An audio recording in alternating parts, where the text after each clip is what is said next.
My transition was a little different than, say, most. I started out as a secretary and a tech. So my transition from that to an RN was a little bit easier than probably most would have been. At the time, I was in nursing school and we had our rotations here, and I rotated down to the emergency room, and I enjoyed working in the emergency room with the staff that was there. So that was mainly the reason that attracted me, because of the people who I was working with that one day. And so I talked to a few people, and they told me about, their programs and their benefits, and I loved everything I was hearing. And like I said, I really enjoyed the people that were down there in the emergency room. So I talked to the manager there, and I got a job. I know with each individual department, they encourage you to further your education as well as to build your career.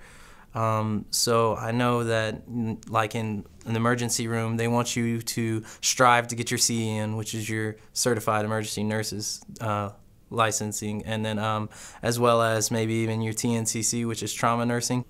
The word normal does not apply to the ER. Let's start with that. You come in, it could be different every single day. But I come in usually around 6:45. I clock in. We have a shift briefing in the morning.